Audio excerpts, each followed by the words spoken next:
আসসালামু আলাইকুম। তো ওই দিন যে একটা বিয়ার ভিডিও বানাইছিলাম, যে বিয়া বাড়িতে যে অপমান হয়ে এলাম, আমি ওই ভিডিওটা নিয়ে আজকে কিছু কথা কবে নিয়ে চাইতেছি। আমার হাতে কথা না করার জন্য তো আমি ভিডিও বানাইছি। মানে কথা কয় নাই, ওই জন্য আমি আবেগী কয়ে ভিডিও বানাইছি। আমি এমনি কোনো কোনো ইয়ের জন্য ভিডিও বানাই নাই। আমার হাতে কথা কয় নাই। বা আমার ভাই, তুমি তো জানো ভাই, তুমি যে আমি যে সময় ছোট আছিলাম, আমি তো তোমার সিধা ভাই কয়ে ডাক দিনে সিধা ওকে কইছি ভাইজান। আর তোমাকে আমি কিরম মহব্বত করছি ছোট থাকতে, তুমি জানো। তুমি আমার বাড়িতে আইসাও, আবার একদিনকার দিন তুমি সবসময় হয়ে থাকো। তো তোমার বাড়িতে আমি সেই ছোট থাকতে গেছিলাম, আর সেদিন গেছি, তুমি আমার হাতে কথা কো না, এইটা আমার বেশি আবেগী হয়ে গেছিলাম। কারণ দেখো বাড়িতে তুমি ওই বাড়ির ভিতরে সব বাহিরা মানুষ। বাহিরা মানুষ মানে জানি বিয়ে বাড়িতে বাহিরা ইষ্টি টিষ্টি আয়, কিন্তু যে না ইষ্টি না মানে আমার তো মনে করো না, লিস্টেই ধরা যায় না, বেলেগ টাইপের ইষ্টি। 15 দিন এক সপ্তাহ ধরে হ্যাঁ বয়ে রয়েছে। কিন্তু আমি গেছি, তুমি আমার হাতে একটা কথা কইলে না, এটা আমার বহুত মানে আঘাত লাগছে যে আমার ভাইয়া আমার হাতে কথা কইলো না। বুঝছো কি? কারণ যারা যাকে বেশি মহব্বত করা হয়, হেরা যদি অল্প যদি কিছু একটা ভুল করে না, কিছু একটা ভুল হয়ে যায়, ওটা কিন্তু বেশি ভিতরে লেগে যায়।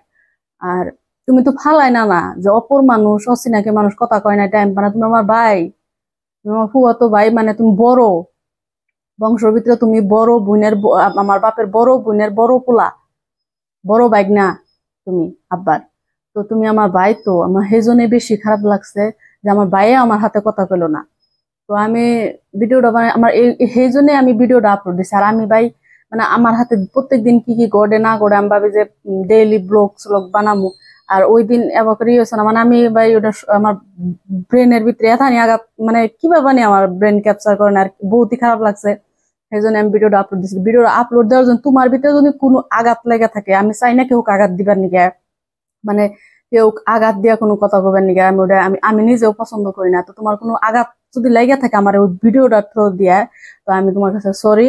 আর মানে সরি মানে তোমার কাছে আমি মাপ চাইতেছি, তুমি আমাকে মাফ করে দিও ভিডিওটা ইটা যদি তোমার কোনো আঘাত লেগে থাকে। কারণ আমি আমার ভিতরে খুবই আঘাত লাগছিল ভাই, তুমি আমার হাতে কথা কইলে না। তুমি যদি আমাকে একটা বার কইলে না যে তুই আইসে আস বয়, বা তোকে যে পদ্ধতি কোন কবে তুই আইলি কে আজকে, এটুকু যদি কইতে তাও আত্মা শান্তি করেনি, কিন্তু কইলা না। কি জানি হয়তো বা তুমি ব্যস্ত আছিলে, বা কথা কয় তোমার মুড আসছিল না, এটাই। তো তুমি যদি খারাপ পাইছো, তোমার যদি আঘাত না থাকে, তার জন্য আমি ভাই সরি। আর আর তুমি আহ, আর কি কমু, তুমি বাইরে না কথা জানি মনে রাখো না। আমি বহুতই খারাপ লাগছে তোমার। কারণ তুমি তো জানো, তুমি আঙ্গবাড়িতে যে সময় হো বা মার যে সময় খতম পড়াইলাম বা যে কোনো কামে, দেখবা আব্বা কিন্তু ফার্স্ট তোমাক কি করে, যে বাইগনা কো, বড় বাইগনা কো, বড় বাইগনা এটা করবো, বড় বাইগনা এটা হিসাব করবো, বড় বাইগনা এটা করবো। তোমাক কিন্তু ফার্স্টে আব্বা গুরুত্ব দেয়।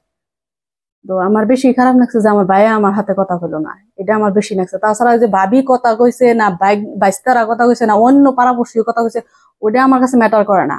আমার ভাইয়া আমার হাতে কথা কইলো না কে, আমার এটা বেশি আঘাত লাগছে। বুঝছো কি?